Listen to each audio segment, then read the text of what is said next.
Hi friends, आज दसरा होता म्हणून मी पुरणपोळीचा बेत केला। मला असं वाटतं की सणांमध्ये ही वेगळीच मजा असते, कुठेतरी एक पॉझिटिव्ह एनर्जी लपलेली असते। रोजच्या धावपळीच्या जीवनातून आपण असा वेगळा काहीतरी प्लॅन केला किंवा सण आले तर वेगळं काहीतरी केलेल्याचं समाधान हे आपल्याला मिळतं। आपले सण हे आपणच साजरे करायचे असतात, हेही तितकंच खरं आहे। म्हणून मी पुरणपोळीचा प्लॅन केला, मस्त गोडधोडाचं जेवण बनवूया म्हटलं आणि कामाला सुरुवात।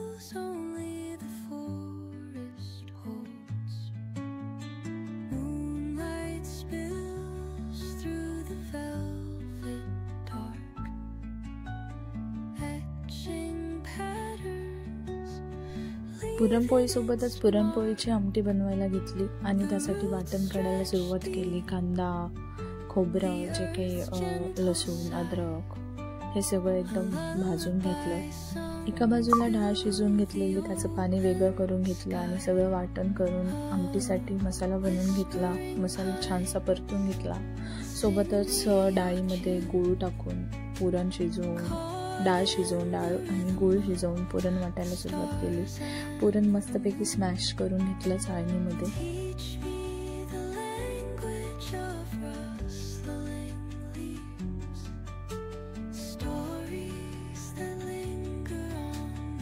मसाला एकदम छानसा परतेपर्यंत, शिजेपर्यंत, त्याला तेल सुटेपर्यंत परतून घेतला।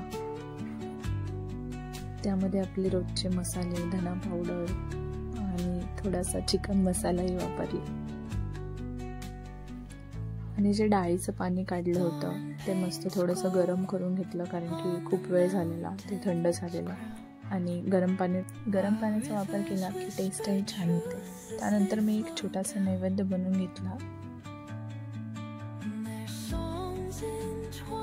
रावण दहन झाल्यानंतर मला एक असा वेगळाच फील आला की जसं चांगल्या दिवसानंतर वाईट दिवस हे येतच राहतात, हेही सगळ्यांना माहिती आहे आणि हे तितकंच खरं आहे की वाईट वेळ निघून गेल्यानंतर चांगले दिवसही आपल्या आयुष्यात येत असतात आणि तो एक फील आज मला दसऱ्याच्या निमित्ताने आला होता।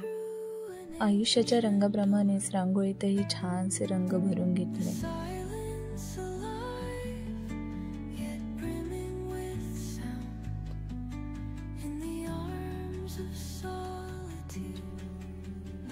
दुर्गा पूजा करून आम्ही रावण दहनसाठी निघालो। कसा वाटला असा व्लॉग? आवडल्यास नक्की लाईक करा।